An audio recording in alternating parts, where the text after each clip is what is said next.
सबसे ज्यादा आनंद शंकर जी से पूछा जाए कौन से दिन आता है तो शिव जी कहेंगे मुझे हर तीज बड़ी पसंद है। शिव जी से पूछा वो क्यों? पार्वती जी ने जो तप करा था, साधना करी थी, उपास करा था, व्रत करा था, पार्वती जी ने ऐसा व्रत करा, ऐसा तप करा, ऐसी साधना करी, उस व्रत से मैं बड़ा प्रसन्न हूं। सबसे ज्यादा प्रसन्न मेरे शंकर तीज के दिन होते हैं, सबसे ज्यादा प्रसन्न।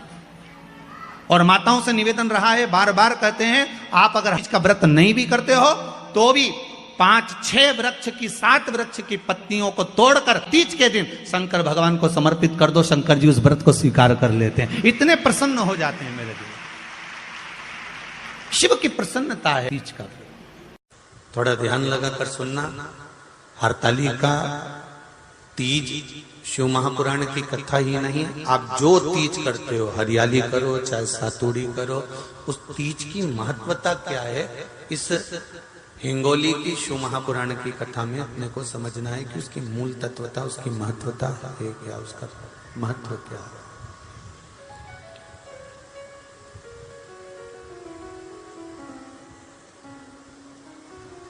भगवान ब्रह्मा, भगवान विष्णु और भगवान शिव, इन तीनों की जो अर्धांगिनियां, ब्रह्माणी, लक्ष्मी और पार्वती, इन तीनों ने तप कर कर, साधना कर कर ब्रह्मदेव को, भगवान विष्णु को और भगवान शंकर को प्राप्त किया। और तीनों ने प्राप्त कर कर तीनों देवताओं से वर मांगा कि वर हमको ऐसा दीजिए कि हमारे तप साधना का फल नारी को तीज के दिन प्राप्त हो जाए। अब देखिए जरा, एक ही व्रत से, एक ही उपवास से उसको संपूर्ण तप साधना का फल प्राप्त हो रहा, संपूर्ण तप साधना का फल उसको मिल रहा है, मात्र एक व्रत से। केवल एक व्रत कर रहे हैं, संपूर्ण तप साधना का फल उसको प्राप्त हो रहा है। ऐसा कोई व्रत, ऐसी कोई साधना, ऐसा कोई शंभो शरण घड़ी रे घड़ी मुख काटो, दया करी मैं दर्शन आपो, शंभो शरण घड़ी मांगो घड़ी रे घड़ी दुख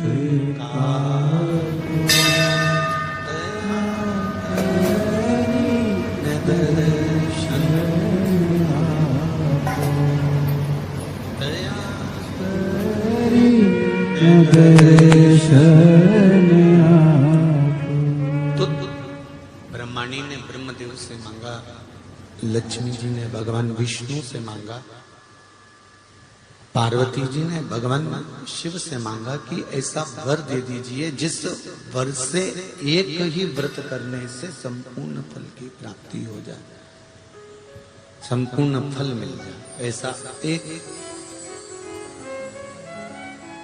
व्रत का फल दे दीजिए, मात्र एक व्रत का। अब देखिए, हरियाली तीज करने वाली माताएं थोड़ा ध्यान से सुनना।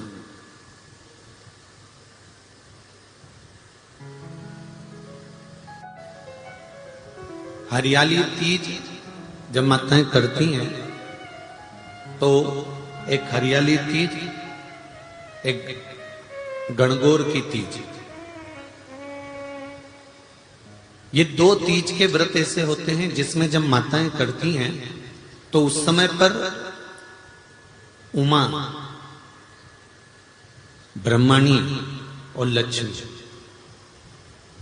इन तीनों की आराधना का फल उसको केवल एक व्रत से प्राप्त हो जाता।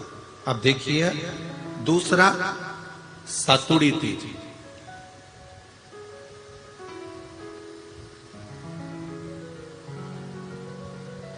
इसमें उमा और महेश्वर, उमा और महेश,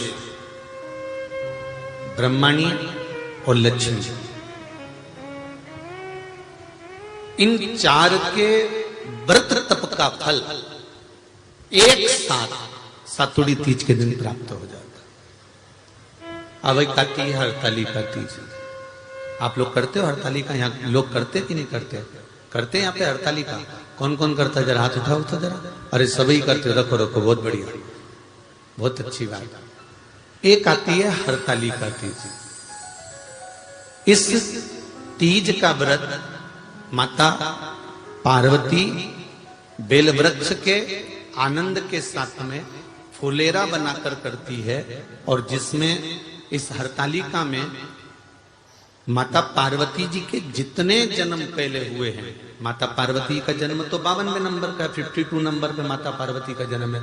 इससे पहले तो माता के 51 जन्म पहले हो चुके हैं, 51 जन्म माता पार्वती का पहले हो चुके हैं। तो वो जितने जन्म माता पार्वती पूर्व में ले चुकी हैं, ब्रह्माणी जितनी बार ब्रह्मदेव के साथ में विराजमान हो चुकी हैं, इंद्राणी जितनी बार इंद्र के साथ विराजमान हो चुकी हैं, और लक्ष्मी चाहे वो राधा के रूप में हो, चाहे वो रुक्मणी के रूप में हो, चाहे वो सतभामा के रूप में हो, चाहे वो यमुना के रूप में हो, चाहे वो गंगा के रूप में हो, जितनी बार माता लक्ष्मी ने रूप धारण करे हैं वो सब रूप में,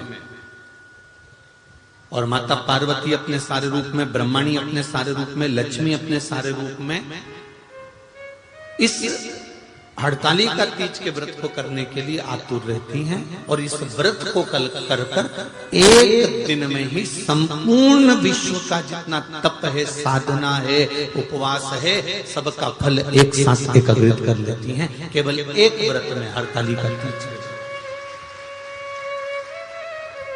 अब एक बात ध्यान से सुनिएगा, सारे व्रत, आपका अगर स्वास्थ्य खराब हो गया तो आप व्रत छोड़ सकते हो। जितने भी व्रत आप लोग कर रहे हैं पूर्व के, सोमवार, मंगलवार, एकादशी, छठ, पंचमी, चतुर्थी, अगर आपका स्वास्थ्य खराब है तो आप उस व्रत को छोड़ सकते हो, सारे व्रत को छोड़ सकते हो। पर तीज का जो व्रत होता है, हरतालिका जो व्रत होता है, ये व्रत एक बार लेने के बाद जब प्राण छूटते हैं तभी ये व्रत समाप्त होता है, अन्यथा बीच में ये व्रत समाप्त नहीं होता।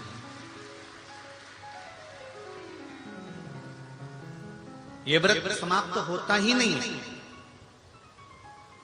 अगर शरीर से नहीं बनता कि अब हमारी अवस्था हो गई, अब शरीर से नहीं बन रहा है, तो भले एक पहर की पूजन कर कर, एक पहर का नियम धारण कर कर, एक पहर का स्मरण कर कर, एक पहर का पूजन कर धारण करो, और उसके बाद में भले आप थोड़ा सा जो भी आपको लेना है वो कर लो, पर इस व्रत को करना ही पड़ता है। इस व्रत का नियम ही यही है।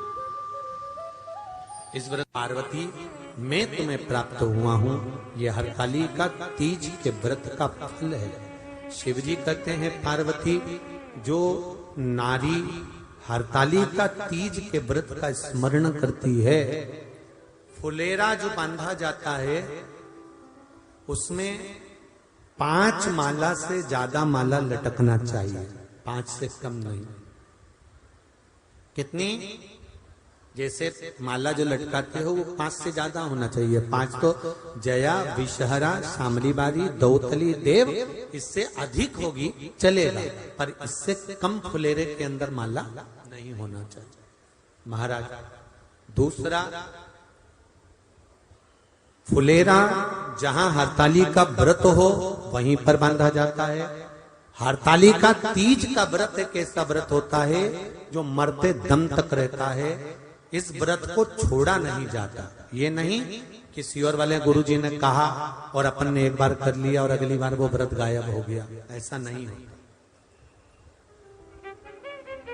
हरतालिका तीज अखंड सौभाग्य के लिए, वंश वृद्धि के लिए, कार्य सिद्धि के लिए, और कुंवारी कन्याएं उत्तम वर प्राप्ति के लिए, आनंद सुख के लिए करती हैं।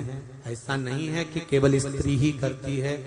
जब नारी किसी कारणवश व्रत नहीं कर पाती तो पुरुष इस व्रत को धारण करते हैं। 30 अगस्त को, यही 30 तारीख को, कल 29 है, परसों 30 तारीख को हरतालिका तीज रहेगी।